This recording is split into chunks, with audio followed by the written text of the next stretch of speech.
Travel is such a wonderful thing. It opens your eyes to new places, it lets you meet new people, and sometimes it feels like you step right into a storybook. That is exactly how I felt when I first started exploring Mexico. It was more than just sunshine and beautiful beaches, though those are lovely too. There was a deeper magic there, a whisper from centuries ago.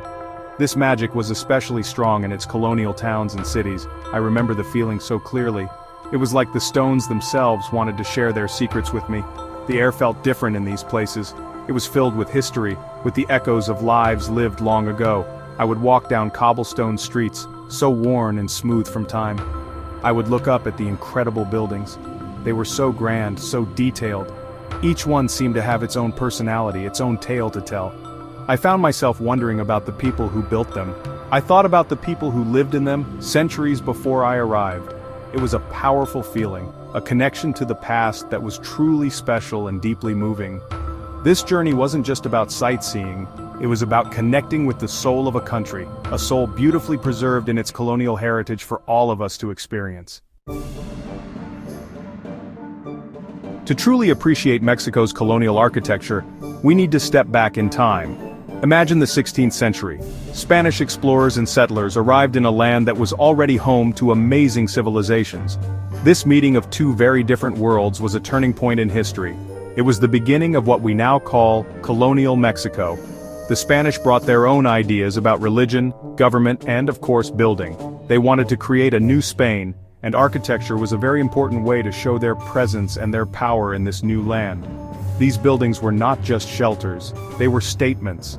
Churches were built to spread Christianity, often on the very sites of indigenous temples. This was a powerful symbol. Government buildings were constructed to manage the vast new territories. Grand homes were built for wealthy Spanish families. Each structure, from the smallest chapel to the largest palace, played a role in shaping this new society.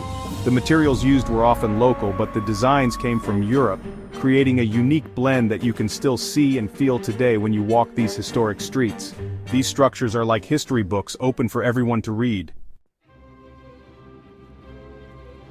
Mexican colonial architecture isn't just one single style. It's a wonderful mix, like a big, beautiful painting with many different colors and textures. One of the most famous styles you will see is called Mexican Baroque. And oh my, is it something special?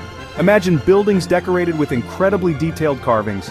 Think of twisted columns, lots of scrolls, and statues of saints and angels looking down from high above. It's so ornate and dramatic. Sometimes it's even called Churrigueresque after a Spanish architect because it's just so over the top in the most wonderful way. This Baroque style was really popular in the 17th and 18th centuries. It was a way to show the wealth of New Spain, especially from its silver mines. The churches from this period are truly breathtaking. Their facades are like giant, intricate sculptures made of stone. Inside you will often find altarpieces covered in gold leaf, shining brightly in the candlelight. It was all designed to inspire awe and devotion. It was meant to make people feel the power and glory of the church, and it certainly achieves that even today.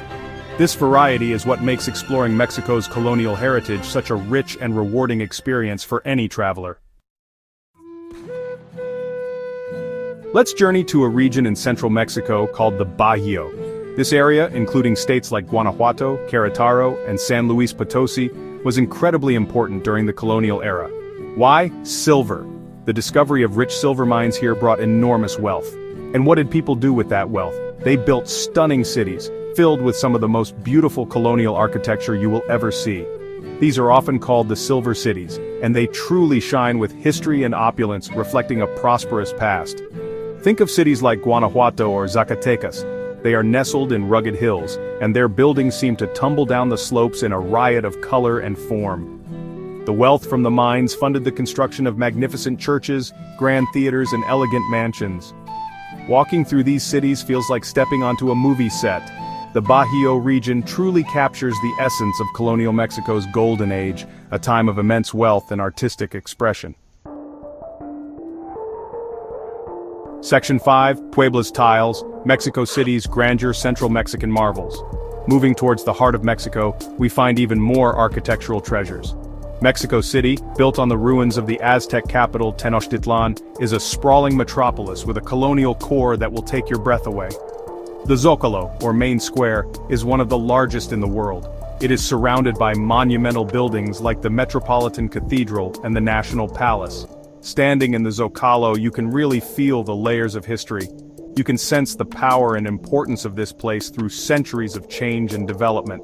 The Metropolitan Cathedral is just astounding. Its construction spanned nearly 250 years, so you can see different architectural styles blended together. It has massive bell towers and incredibly ornate interiors. Inside the National Palace, you can see amazing murals by Diego Rivera that depict the history of Mexico. These aren't just buildings, they are storytellers, sharing tales of faith, governance, and art. Walking through the historic center of Mexico City is like walking through an open-air museum, with wonders at every turn, each building vying for your attention. Central Mexico, with cities like these, offers a profound look into the grandeur and artistic richness of the colonial period. A true feast for the eyes and the soul. Section 6. Oaxaca's colors, Chiapas charm, southern colonial beauty. Let's travel south to regions like Oaxaca and Chiapas. Here, the colonial architecture takes on a different feel, often influenced by the strong indigenous cultures and the warmer climate. You'll still find beautiful churches and grand buildings, but there's a unique, regional flavor that is absolutely captivating. The colors seem brighter, the courtyards more lush, and the connection to ancient traditions feels even more present. It's a gentler, more intimate kind of colonial charm that I find so appealing. Oaxaca City is a jewel.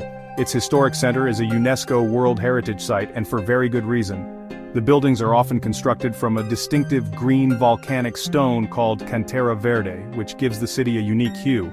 The Church of Santo Domingo de Guzman is a must-see. The southern regions of Mexico show how colonial architecture adapted to different environments and interacted with rich local cultures, creating places that are not just historically significant but also incredibly warm and welcoming to every visitor.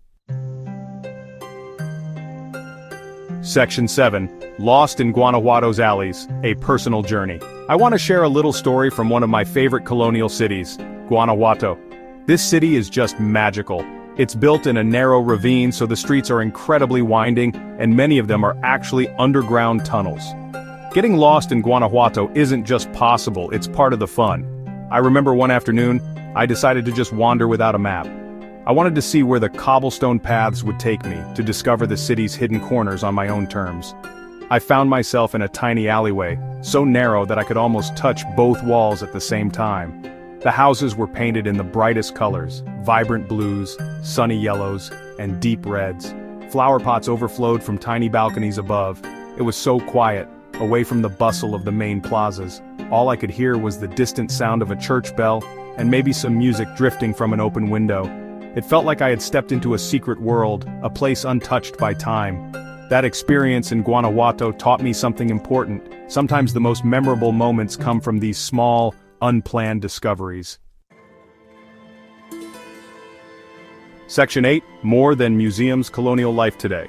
One of the things I love most about Mexico's colonial cities is that they are not just relics of the past. They are not dusty museums roped off and untouchable. These historic centers are alive. People still live in these beautiful old buildings. They run shops, restaurants, and hotels within these centuries-old walls. Children play in the plazas, just as they have for generations. This vibrancy is what makes these places so special and so engaging for visitors like us. Think about it. You can actually stay in a colonial-era hotel, perhaps in a room with high, beamed ceilings and thick stone walls. You can dine in a restaurant that occupies a former mansion, enjoying modern cuisine in a setting that breathes history. You can browse for crafts in a market that has been bustling for hundreds of years. This direct interaction with the past is such a unique experience. It allows you to feel a much deeper connection to the history and culture of Mexico, making your visit truly immersive.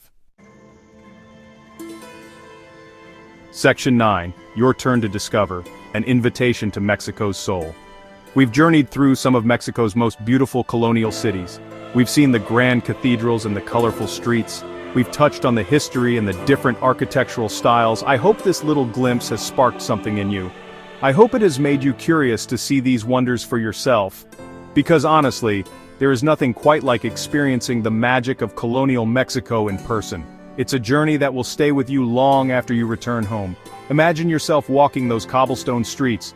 Picture yourself looking up at those incredible facades, so rich with detail. Think about the stories those ancient stones could tell. Mexico's colonial heritage is a treasure, a gift from the past that is still so vibrant and alive today. It's a place where history meets beauty, where every corner seems to hold a new discovery. It's a place that will fill you with awe and wonder, and perhaps even inspire your own creativity. Happy travels.